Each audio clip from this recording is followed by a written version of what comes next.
इस पर जमात-ए उलमा-ए हिंद के लोगों का क्या मानना है। हमारे साथ मौलाना काब रशीदी साहब हैं। सर ये बताइए, कॉमन सिविल कोड की बात हो रही है, लोगों से राय मांगी गई है, क्या लगता है 2024 के चुनाव से पहले ये जो मुद्दा एक बार गर्म हो गया है, इसके पीछे आपको क्या लगता है? देखिए, भारत सरकार ने राय मांगी है। इससे पहले भी देश में एक कमीशन बना था, उसने भी लोगों की राय ली थी। लेकिन सवाल इस वक्त ये है कि कमीशन बनाने पर हमें ऑब्जेक्शन नहीं है, लेकिन कमीशन जिस मंशा से बनाया गया है उस पर बहुत बड़ा सवाल है। जब प्रशासनिक कुर्सियों पर बैठे हुए लोग जब किसी कमीशन के बनाने से पहले ही एक निर्णय लेने की भूमिका में है, अपनी पब्लिक मीटिंगों में, अपनी रैलीज़ में, जब वो एक आइडियोलॉजी को प्रेजेंट कर रहे हैं और उसके बाद फिर वो कमीशन की बात करते हैं, तो ये बहुत बड़ा प्रश्न चिन्ह है। अब कमीशन अगर स्वतंत्रता के साथ में काम करता है, कंप्लीट इंडिपेंडेंसी के साथ में, तो फिर आप देखिएगा इस देश की तो शक्ति ही ये है कि अनेकता में एकता, धार्मिक विभिन्नताओं में एकता। भाजपा के नेता तो यही कह रहे हैं ना कि जो उनके एजेंडे में शामिल है पहले से, समान नागरिक संहिता, यानी कि एक जैसा कानून देश भर में लागू होगा, तलाक के मामले एक तरह से तय होंगे, शादी के मामले या और जो मामले हैं, तो उसका जो एजेंडा है उनका, वो उसी को तो लागू करने की बात कर रहे हैं। देखिए, कोई भी एजेंडा संविधान से तो बड़ा नहीं है। भाजपा अपने एजेंडे में क्या लिखता है, सपा क्या लिखती है, कांग्रेस क्या लिखती है, उसका पैरामीटर तो कॉन्स्टिट्यूशन है। किसी एजेंडे को बनाने के लिए फ्रीडम फाइटर्स ने बलिदान थोड़ी दिया था, संविधान को बनाने के लिए दिया था। और संविधान के प्रियम्बल में क्लियर कहा गया है कि भारत एक सेकुलर धर्मनिरपेक्ष राज्य है। यहाँ पर फ्रीडम ऑफ रिलीजन है 25 में, आर्टिकल 30 में माइनॉरिटी को लैंग्वेज और रिलीजन के आधार पर इंस्टीट्यूट बनाने का अधिकार है। आर्टिकल 27 पढ़िए, आर्टिकल 29 पढ़िए। जमीयत उलमा हिंद को विरोध क्यों है और किस हद तक विरोध आप करेंगे? नहीं, जमीयत उलमा हिंद समझती है कि भारत की मूलभूत आत्मा के खिलाफ है। भाई, मैं आपसे कह रहा हूँ, गोवा में आपने एक लॉ बनाया हुआ है कि अगर किसी हिंदू फैमिली में किसी मर्द को 2 मेल बच्चे नहीं होते, यानी 2 बच्चे लगातार फीमेल होते हैं, तो वो सेकेंड मैरिज कर सकता है, उसको अधिकार आपने दिया हुआ है।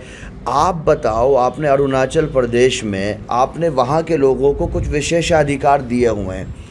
उसके बाद आपके यहाँ 4 राज्य ऐसे हैं जहाँ पर क्रिश्चियंस की आबादी मेजॉरिटी में है।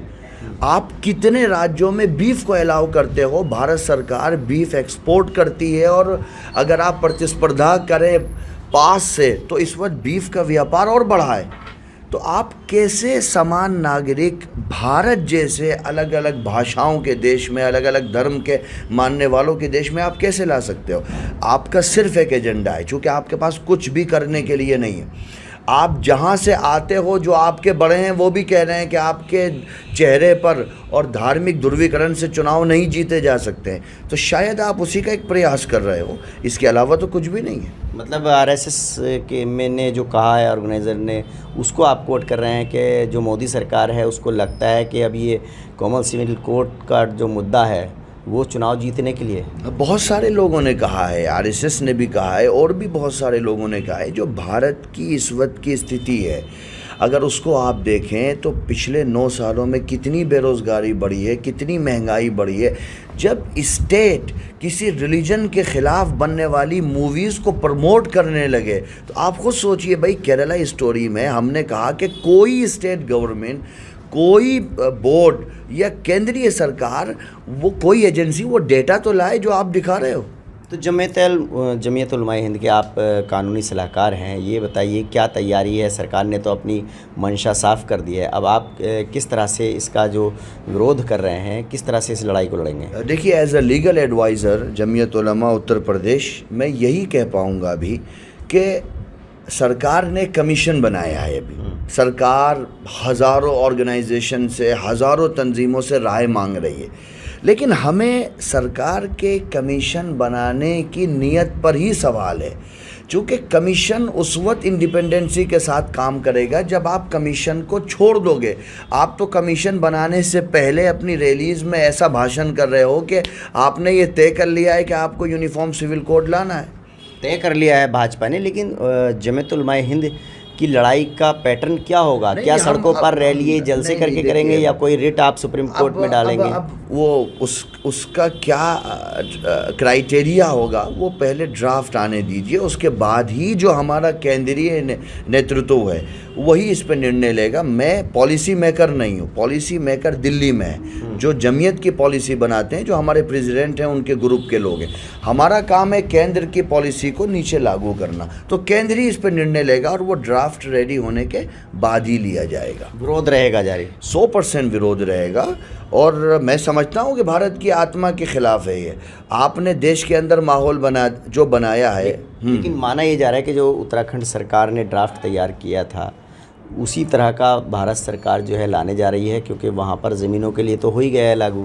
अब विवाह शादी और बाकी जो चीज़ें हैं उसमें लेकर के जो हिस्सा है लड़की लड़कों का, उसको लेकर के जो समान कानून बनने जा रहा है, तो वो एक तरह से उत्तराखंड सरकार का जो फॉर्मेट है उस पर केंद्र सरकार ने विचार विमर्श किया है। नहीं, केंद्र सरकार किसी राज्य सरकार के तो नहीं अंडर में होती है। केंद्र सरकार स्वतंत्र है, एक राज्य एक चीज़ कर सकता है, लेकिन चूंकि केंद्र का एक अलग कमीशन है जो रिपोर्ट मांग रहा है, और जिस राज्य सरकार की आप बात कर रहे हैं वो तो उसके तो आज पूरे राष्ट्र में चर्चा है। ह्यूमन राइट्स का वायोलेशन किस तरह हो रहा है, किस तरीके से उत्तरकाशी में वहाँ की माइनॉरिटी के घरों को चिन्हित करके, उनकी दुकानों को चिन्हित करके उनको पलायन पर, सरकार के प्रयोग के माध्यम से उनको पलायन पर मजबूर किया जा रहा है। ये वही सरकार है जहाँ पर 27% बेरोज़गारी दर है, 7 लाख युवा बेरोज़गार घूम रहे हैं। स्टेट माइग्रेशन कमीशन की रिपोर्ट है कि 60% पहाड़ पर रहने वाले लोग पलायन करके प्लेन पर रोज़गार की तलाश में आ गए हैं। कितना बड़ा आंदोलन युवाओं का उत्तराखंड देहरादून में हुआ है, लेकिन शायद कुछ नहीं है ना, कुछ करने के लिए भी नहीं है, कुछ बताने के लिए भी नहीं है। तो ठीक है, अब दारुल उलूम देवबंद ने जो